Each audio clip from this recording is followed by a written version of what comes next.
Let's begin with Unit 2 of chapter number 4. Unit 1 was income from salary. Unit 2 is income from house property. Okay. So the major income that we derive from a house property is by way of rent. Okay. So how these rent would be taxable? Okay. What are the provisions in respect of rental income that we are going to discuss in this chapter? Okay. There are certain other terms that would also require your attention. Okay. हम जब भी ये chapter के practical questions discuss करेंगे, okay, तब आपको कुछ terms की जरूरत पड़ेगी. That would be annual value. The first term is annual value, जिसको एक्सपेक्टेड रेंट भी कहा जाता है.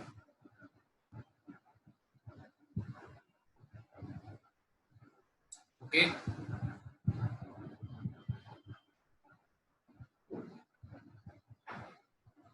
The second term is annual rent. So we can even say actual rent. Received or receivable.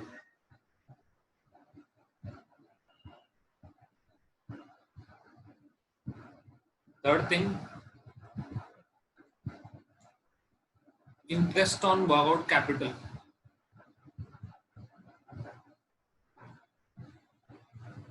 If we have taken any loan for construction और acquisition of house property, मैंने मेरा घर खरीदने के लिए अगर कोई भी लोन लिया है और उसके ऊपर मैं इंटरेस्ट पे कर रहा हूं, तो उसका टैक्स ट्रीटमेंट क्या होगा?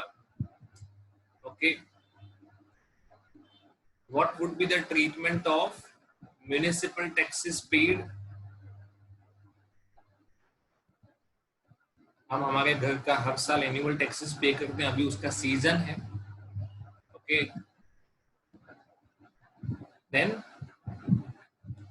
what would be the treatment of other expenses incurred? अगर मैं अपने घर का रिनोवेशन या रिपेयर एंड मेंटेनेंस करवाता हूं, तो उसके लिए मुझे कोई टैक्स बेनिफिट मिलेगा या नहीं मिलेगा? Okay. And there is one more term, that is standard deduction.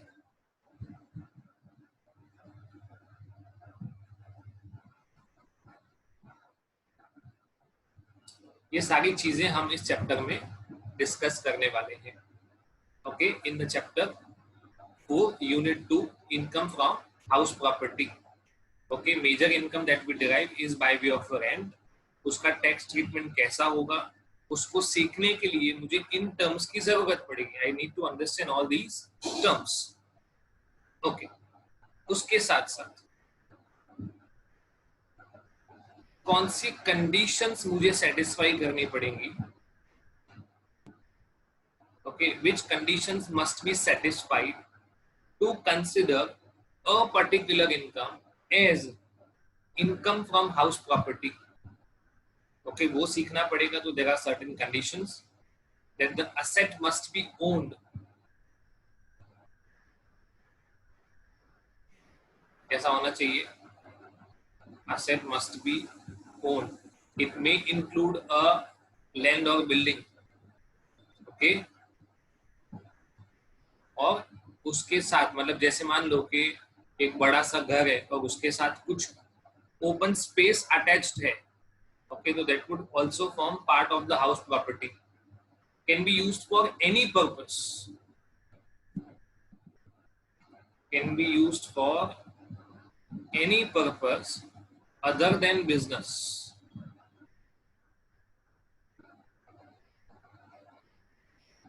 Other than own business, ऐसा बोलेंगे. Okay, it can be used for any purpose other than own business. अगर बिजनेस के लिए वो प्रॉपर्टी यूज होता है तो उसको बिजनेस इनकम माना जाएगा. It would be treated as business income. So there are certain conditions which needs to be satisfied if a particular income is to be treated as income from house property.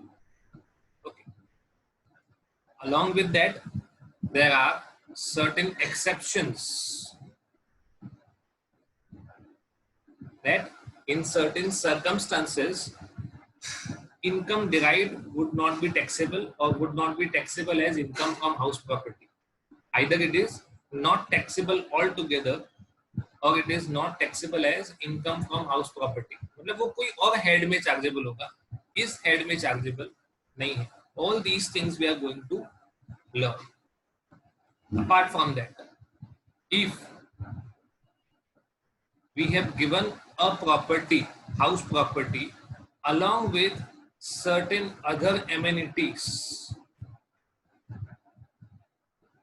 okay, if we have given a house property on rent along with certain other amenities, then what would be the treatment of income derived from these benefits or amenities? Okay, all these things we are going to discuss in this chapter. Let's see how income from house property is taxable. Okay, के लिए सबसे पहले आपको chargeability section दिया हुआ है. That the income is chargeable under section 22. कौन से केस में? When the income is derived from income from house property. Mostly ये टर्म जो है ना, इस टर्म की वजह से लोगों को ऐसा लगता है कि ये घर सिर्फ रहने के लिए यूज हो सकता है, whatever, और हम घर ही एज अ प्रॉपर्टी रख सकते हैं. Even a factory can be rented. Even a factory can be rented. तो वो भी हाउस प्रॉपर्टी माना जाएगा. It will also be considered as a house property. House property का नेसेसरी मीनिंग रहने वाली जगह ऐसा नहीं है, है ना. मैंने आपको ऐसा बताया, it can be used for any purpose other than own business.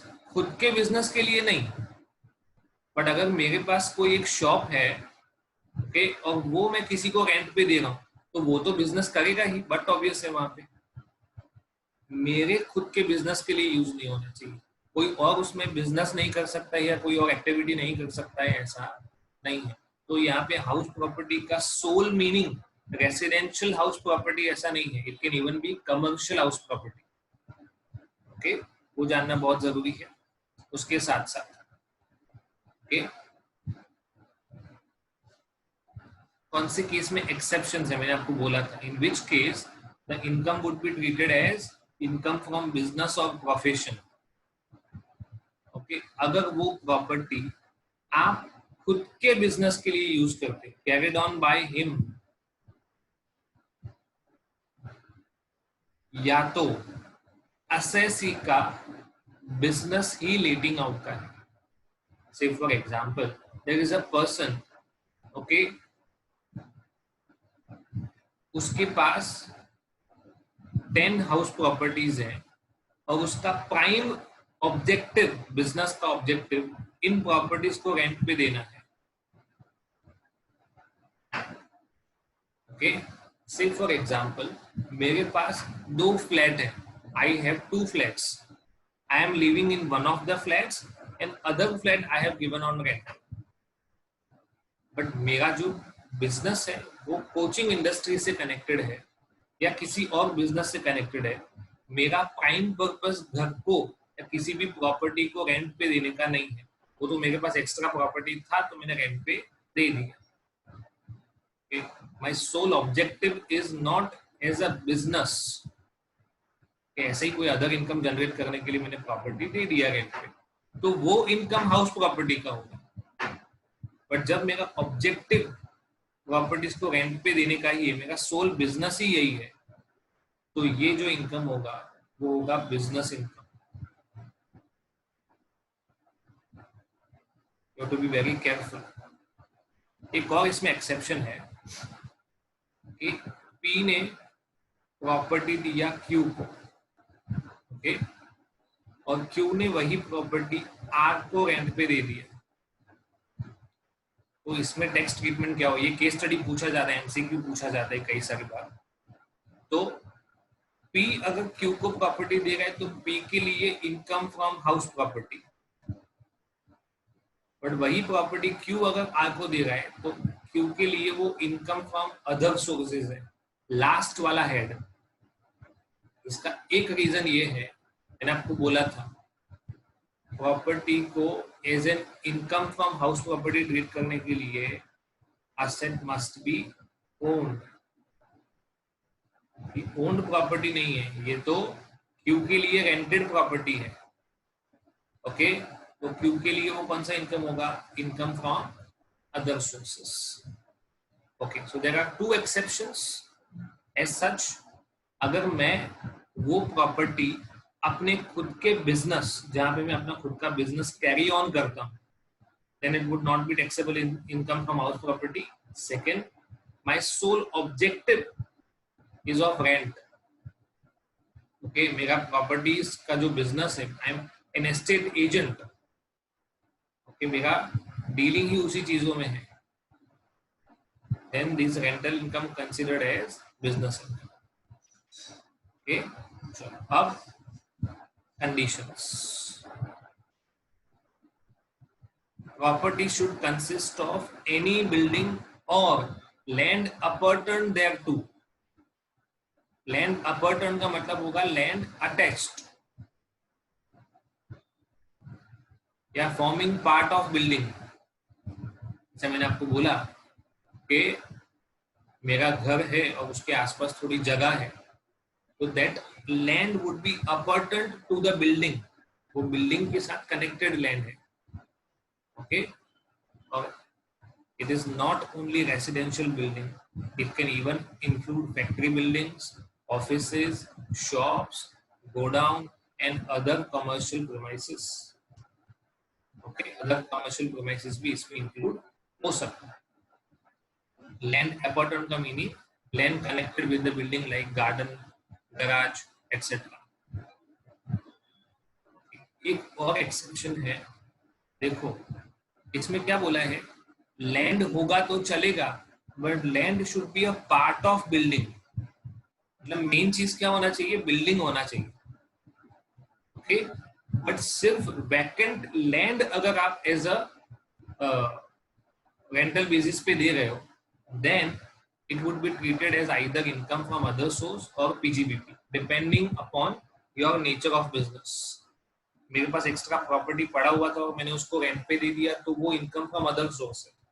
पर मैं पार्टी प्लॉट है ना, अगर मैं पार्टी प्लॉट रेंट पे देता हूँ तो पार्टी प्लॉट इज अ, मतलब वो जो मैरिज फंक्शंस के लिए या बाकी कोई चीजों के लिए देता हूँ, तो वो एज सच मेरा बिजनेस है, okay. Then it would be treated as a business income. Vacant land की बात है जिसपे कोई बिल्डिंग नहीं है, ओके।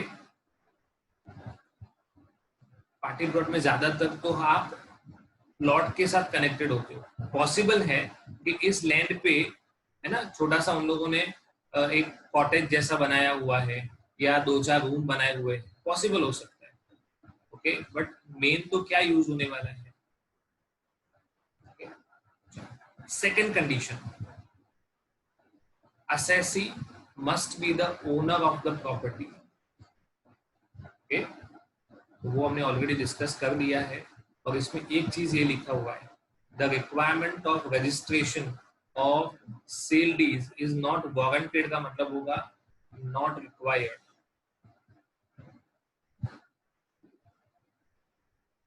आपका सेल डीड रजिस्टर्ड है या नहीं है उससे कोई मतलब नहीं है।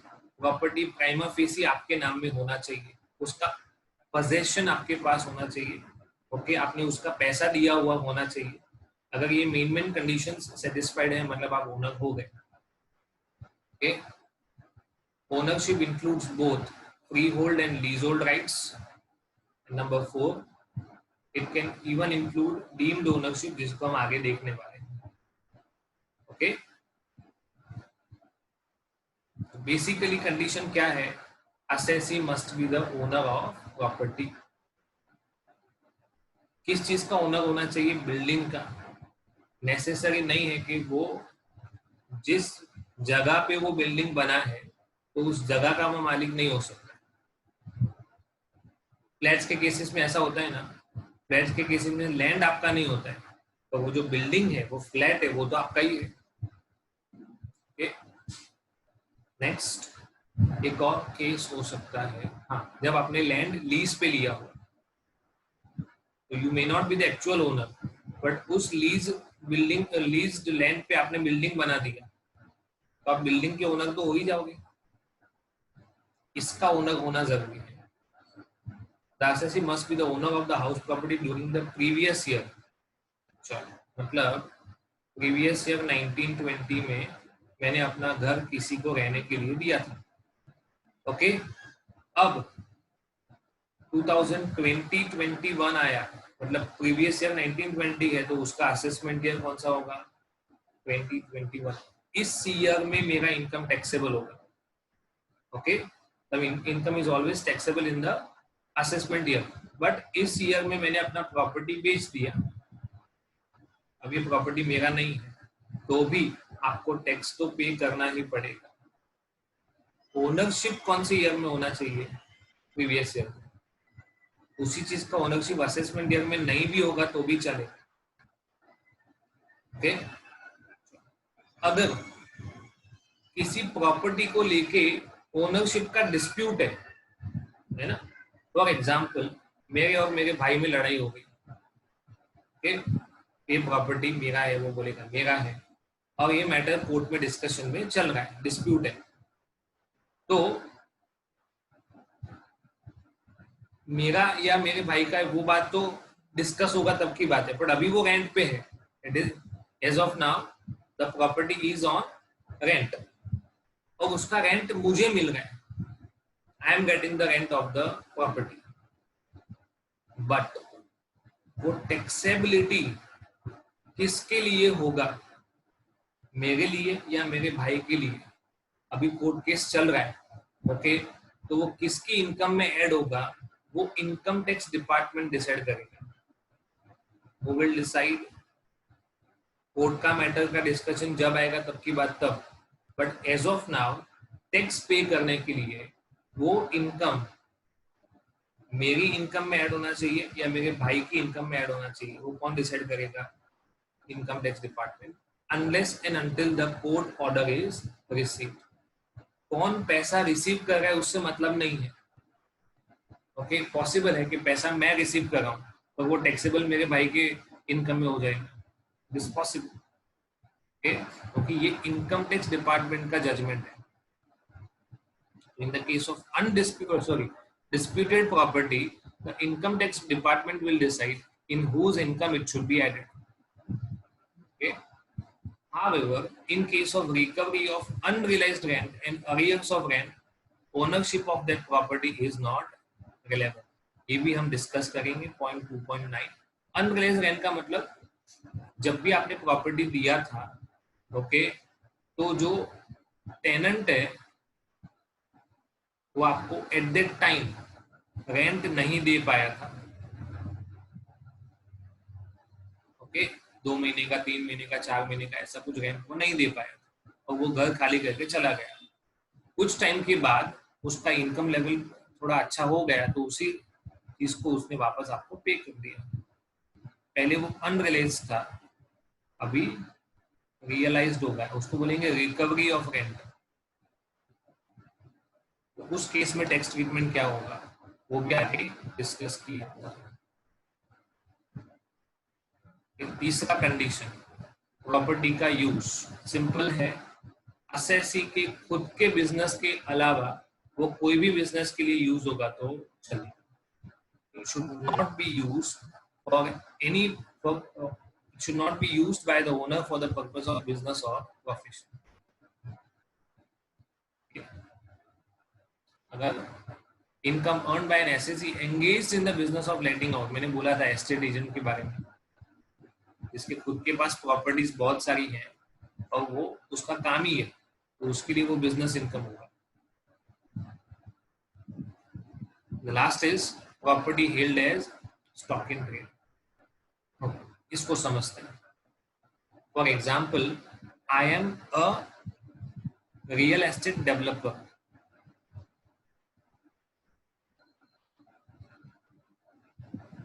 ओके, मेरा काम रेसिडेंशियल और कमर्शियल बिल्डिंग्स को बनाना है और उसको बेचना है। जैसे बहुत सारे बिल्डर्स हैं, है ना, so many names are there. तो वो लोग बिल्डिंग्स बनाते हैं, फ्लैट्स बनाते हैं, कमर्शियल एस्टेब्लिश बनाते हैं और उसको बेच देते हैं। तो उनके लिए वो क्या होगा? Stock in trade. ओके, उन्होंने बनाया, उन्होंने बेचा, majority of the flats were sold for example.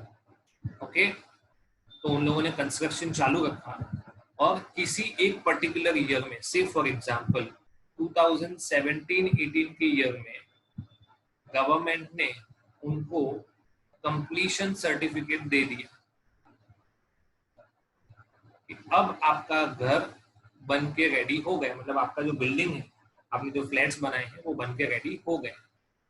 तो 17-18 का जो एंड होगा, मतलब 31 मार्च 18, वहां से लेके 2 साल तक कोई प्रॉब्लम नहीं है।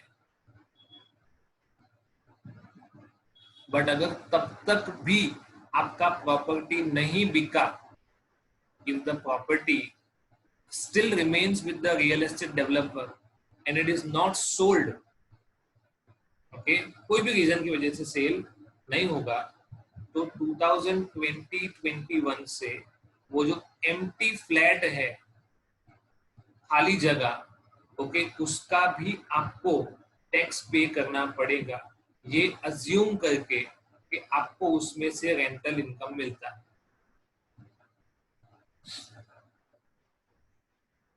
आपको मिल रहा है या, एक मिनट, आपको मिल रहा है या नहीं मिल रहा है उससे मतलब नहीं है, ये अज्यूम कर दिया जाएगा कि आपको प्रॉपर्टी का रेंट मिल रहा है। Next topic is composite rent. Composite को हम पढ़ेंगे कंबाइंड, ओके, कलेक्टिव रेंट।